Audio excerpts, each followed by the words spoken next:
What's up, Mark? What's up, Broncos country? Good evening, or good night. Good evening, good night. However y'all want to take it. Um, I'm back with the state of the Broncos wide receiver room, right? It's something y'all might know or might not know. You know, the Broncos receiver room is going to look real different come the beginning start of of training camp and you know the season. Um,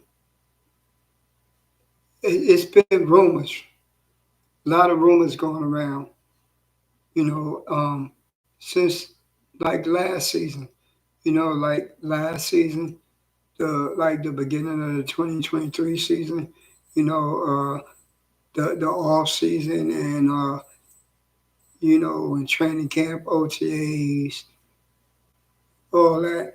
Um, it's been like just talk of Jerry Judy and Colin Sutton, getting traded. And then possibly Tim Patrick. Tim Patrick got hurt, keeps getting hurt. God bless him. This is the second season in a row that he had to miss from being hurt. You know what I mean? So, and Cortland Sutton and Tim Patrick, they have two of the biggest wide receiver cap hits. But I know for sure, well, some probably is probably going to most likely happen with Cortland Sutton. After the end of end of the season when they had to come back to clean out their locker rooms and all that other stuff. He left a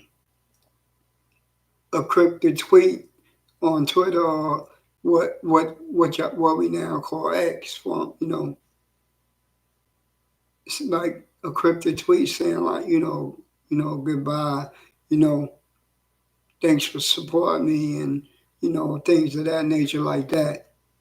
So it has a lot of people in Broncos country wondering, is this the last that we'll see of Cortland Sutton?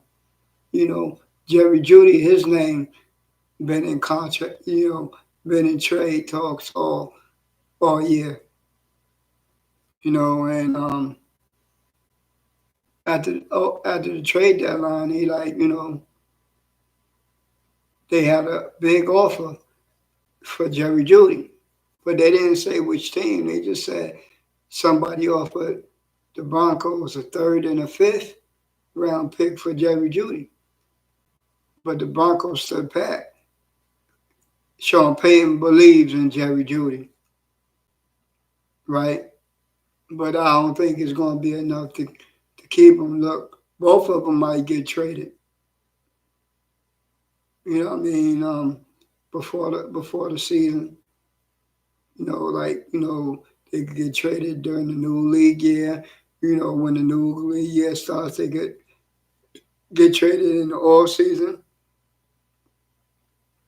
You know, probably get traded before the draft because what George Payton want to do, he likes to accumulate picks. So if they could be traded before the draft, and I guess that's good because the Broncos only have 6 picks, but they finally got a first. They got a first this year, which is 12.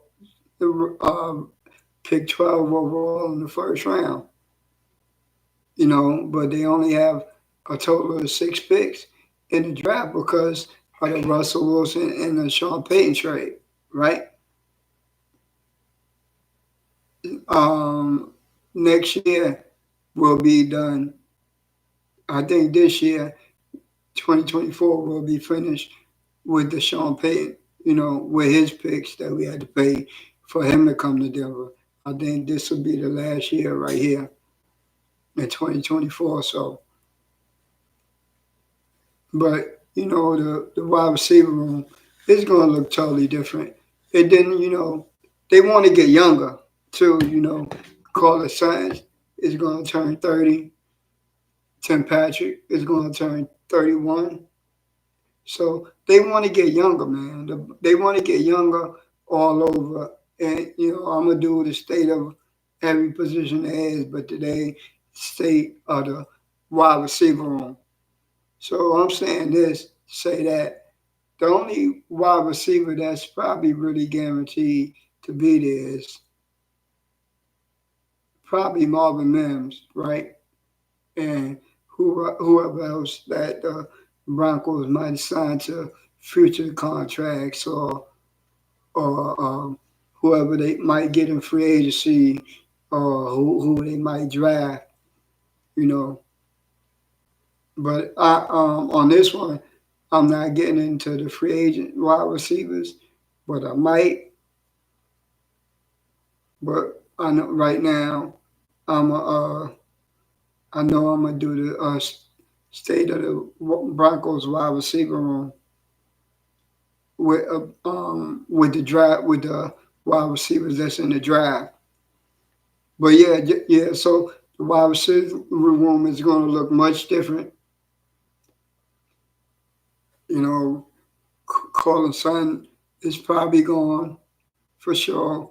Jerry Judy is probably going to be gone because I seen it somewhere like in a mock draft or something. Uh, Jerry Judy to the Carolina Panthers, and like that's where they always been having Jerry Judy go ever since the 2023 off season, right? So and that could be possible because Carolina don't have no number one wide receiver. They need a lot of wide receiver help down there in Carolina to try to help out Bryce Young. So to set Bryce Young up so he could possibly have a better career, you know, start on a new better career than his rookie season, right? Everybody knew how Bryce Young rookie season went.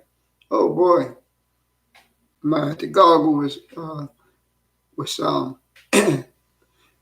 But yeah, so we're gonna get into these wide receivers. Okay. Now the first wide receiver that they got ranked, and like on the big board, he's ranked number two, and that's wide receiver Marvin Harrison Jr. out of Ohio State, right?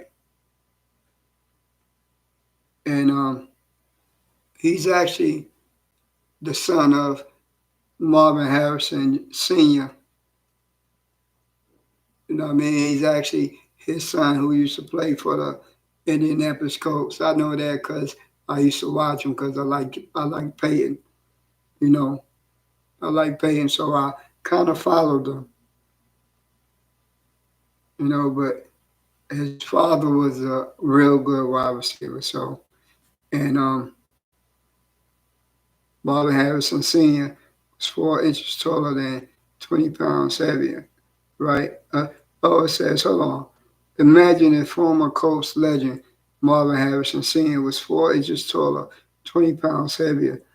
That's a good way to explain his son as a prospect, MHJ, you know what I mean? Marvin Harrison Jr. Technique is beyond his years.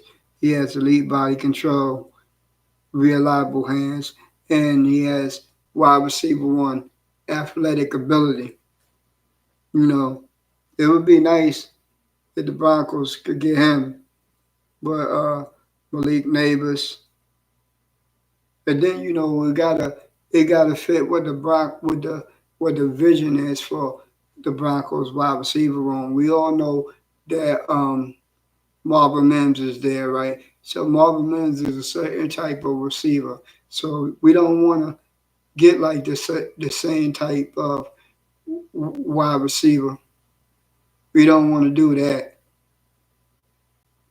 for with Marvin Mims. You want to get different type of receivers that run different type of styles. and things like that nature.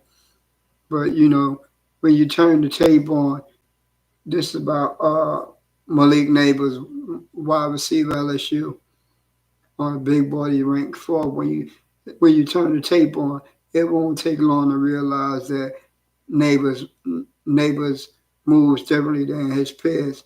His body control and his route running potential are already good enough to stand out in the pros. He's a future focal point of an NFL passing attack. You know what I mean? Him and Marvin Mims, they probably would. I think they would be a good fit because I think Marvin Mims is a D threat. He could probably be a D threat too, but you could probably put Malik Neighbors, in the slot or somewhere like that. Now this dude right here is a beast, but he's ranked on the big ball ranking is number 7. That is wide receiver Rome Odunze, Washington. Odunze, he brings top tier speed, top tier size speed, and he has strength to the receiver position. He has consistently dominated at the catch point this season, and he can reportedly run a 4.34 a 4.34 at around like 215 pounds. Wow, that's good. If you're 215 pounds, you could run a 4.3, a 4.4. That's quick because you're a big dude, right? That's quick for a big dude. Big dude with some size on him. That's good. And he got good hands at the catch point. Good, strong, reliable hands at the catch point. And then you got another wide receiver out of LSU, Brian Thomas Jr. You know what I mean? Big ball ranker, East 21. Thomas is one of a handful of burners in this class who can really stretch the field. You know what I mean? He can stretch the field. He's a major part of why LSU's offense was top 3 in the FBS in passing yards per game, passing yards per attempt, and passing touchdown. His route tree isn't as diverse as neighbors, but he is improving in that area. Okay. Now, I like this dude right here, Troy Franklin. I kind of like this dude right here out of Oregon. On the bid board, he's ranked like 26, right? So you got to figure these dudes probably going to come off the board and, in the latter rounds because of their ranking like 26.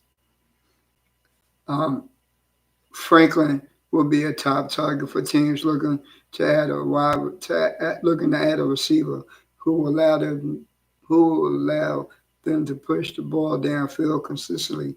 He has smooth strides and good top speed to be a vertical threat in the pros, and his route running has become more polished in 2023.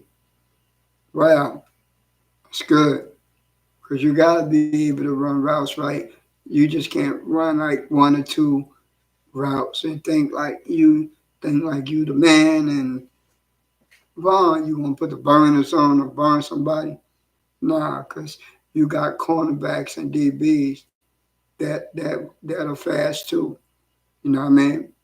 That got speed and able to keep up with you. So that's why it's always good to have, a few different routes, different route trees. You know what I mean? That you could run and that you could perfect that you could perfect. Vaughn, uh, wide receiver, Lad McConkey, Georgia. Big boy, he's ranked 31. McConkey is one of the best route runners in his class, but unlike some stereotypical expectation, he doesn't just have quick speed. He also has good long speed. And, he is a slot guy at the next level due to size. but a more versatile one because of all that all around speed. Now, see, McConkey out of Georgia, this would be, a perfect match because you got Marvin Mims going out, you know what I mean? Running up the line, the little vertical line press and all that other stuff. Dan McConkey, he's going to be your typical slot receiver at the next level in the NFL, right?